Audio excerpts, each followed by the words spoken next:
Welcome back. It's 20 minutes before 7 o'clock here on this Friday morning. It's great to have you with us.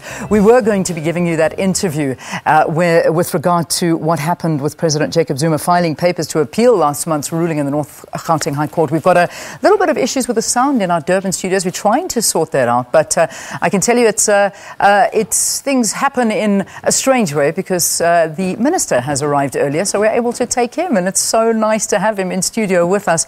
Minister Malusi Gigaba, thank you for being our guest, and thank you for being beyond punctual this morning. Thank you. Good morning, Leah. I always am. You really are. If there's one thing about you, you must make your new ANC president very proud, especially when it comes to punctuality. He loves that. He really does. Let me just do an introduction first about what's going to be happening. So the South African delegation will be going to the 48th Annual World Economic Forum in Davos, Switzerland, which starts on the 23rd and runs until the 26th of this month. Finance Minister Malusi Gigaba is to lead he's the lead minister and coordinator of the delegation, which will be led by the Deputy President Cyril Ramaphosa. Minister Gigaba joins us now in studio. Again, welcome. Lovely to have you. Thank you very much. So you've already congratulated the Reserve Bank Governor on that big appointment that was made. I mean, this is a great thumbs up for South Africa, isn't it? It is. It actually underscores the very big role we play in the international finance community. It further underscores our role in the multilateral development institutions. South Africa, we've been saying for many years that we are punching above our weight. We should all, as South Africans, be proud that one of our own has been appointed to such a high position. The previous chair from Mexico had done an excellent job, and Mr. Kganyago has a very high reputation amongst the finance ministers and Reserve Bank, central bank governors in the IMF and the World Bank, and I think that it's going to place South Africa right up there and profile our country. We need to do everything in our power to support him to succeed in this responsibility for the next 3 years. Yeah. The World Economic Forum now, let's focus our attention there because this is quite an incredible gathering, and I imagine there's quite a lot of concern when it comes to economic heads, world leaders, about the state of the economies around the world. In fact, we can read into it from the theme. I'm just trying to just find that theme here. And it's something quite interesting this year. It's saying that the World Economic Forum 2018 is creating a shared future in a fractured world. Quite an interesting one. Talk to me about this. It actually is the first time that the World Economic Forum focuses on matters beyond the economy and begins to look at the geopolitical risks, at political risks. We have seen the rise of right-wing politics, especially in the developed world. For quite a long time, people have seemed to view Africa and developing countries as posing a political risk to economic recovery, but you can see that the biggest risks at the present moment emanate from the developed world. And so we are going to have sessions that will focus on the geopolitical risks, and South Africa will participate in those discussions. We will also continue to participate in the economic discussions on various issues, the economic agenda, the industrial and trade agenda. We will participate in other agenda items that are going to lead towards the development of the world. But the main focus really is what should we do as the world community to continue supporting the momentum for growth, even as we face the risks that we are facing, which, as I say, are not only economic but are also geopolitical. The good thing about the World Economic Forum this year, as well as following on the G20 summit last year and the annual meetings of the World Bank and IMF last year, is that we are talking about strong growth.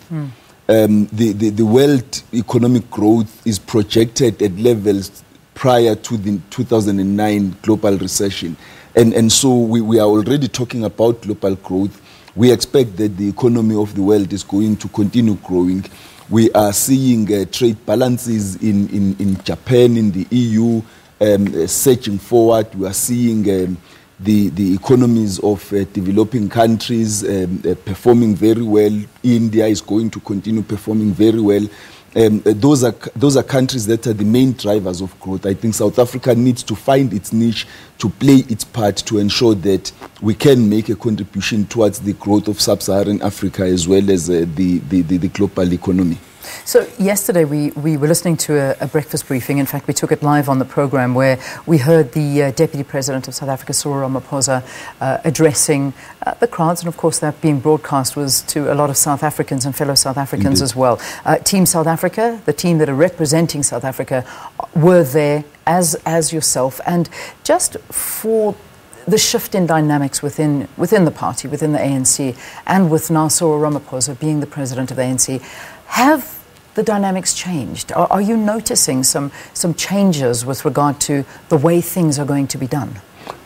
You will notice that focusing on the economy, obviously, on the economy, that's what we're looking at. In the last few years, since 2009, the main concerns about investments in South Africa have been predicated on domestic factors. They've been dominant, the domestic factors. The last time this was the case was prior to 2009, in 1975, in the 1980s, when the state of emergency was introduced. The domestic factors were predominant in the reasons why investments were not taking place. After that, in 1998, in 2008, it was the global factors. But since 2015, the main factors have been domestic. The political uncertainty has been resolved. The ANC conference has taken place. A new leadership has been elected. There is a great momentum of unity that has emerged since the national conference of the ANC. As we went to the Absa Stadium, the message of unity resonated with all South Africans. It resonated certainly with ANC members. And so the political certainty has been addressed. We now need to work very hard this year to address the policy uncertainties. Those emanate from the state-owned companies reform process. They emanate from the implementation of certain policies, such as mining and telecommunications, which need to be addressed in order to ensure that we boost confidence. But everything we must do this year must boost business and consumer confidence so that the South African economy can perform at its actual level, because the 1.1% growth projection for this year is actually below the potential level of growth of the South African economy, and it certainly doesn't help us to address jobs, which is a major topic for the country. Well, it certainly is. And also, you know, we've obviously spoken before other World Economic Forums where Team South Africa has gone, and under other finance ministers. I mean, this is your big trip that you're going to be taking now to Davos, Switzerland. And it's been very, very difficult, because South Africa has been in a difficult position in terms of what we've been portraying to the world, that lack of unity you talk about, the lack of the ratings agencies downgrading us. We're seeing so much internal fighting in every sector. And yet, this message of unity, is that something that you're going to be taking to the World Economic Forum, meeting with business partners and saying to them, guys, this is the place to invest in right now? The theme really, as we go to the World Economic Forum, as the Deputy President, who is the President of the ANC, emphasized yesterday, is the theme of unity. Unity across the country, unity across the board between government and business and labor within government. It's the theme of renewal. The very fact that the Commission of Inquiry on State Capture and the Asset Forfeiture Unit under the NPA are undertaking the campaigns against crime, the actions that they are taking, will contribute towards the renewal of our country. And for a change, we will not be focusing on the negative things about South Africa, but on the positive steps that we are now taking very decisively to resolve the uncertainties. And the Deputy President was very clear in saying that, you know, for those who continue talking about how are we going to manage these two centers of power there being a president of the country as separate from the president of the ANC. He made it very clear that from the point of view of the African National Congress, there's only one center of power. That is the African National Congress as the ruling party. We all draw our mandates therefrom.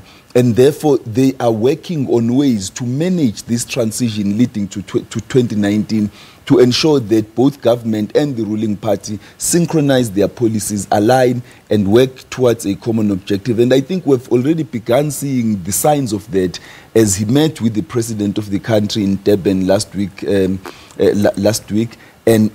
you can see that they are working together to resolve some of the urgent and niggling issues. So we are quite confident that our message is going to be well received. There will be a lot of pressure on the deputy president because there's an anticipation he's the new leader of the ANC. People expect he's going to be elected overwhelmingly in 2019 to lead the country. And so they will want to hear him pronounce on a number of policies. And I think he is well aware of that pressure on him.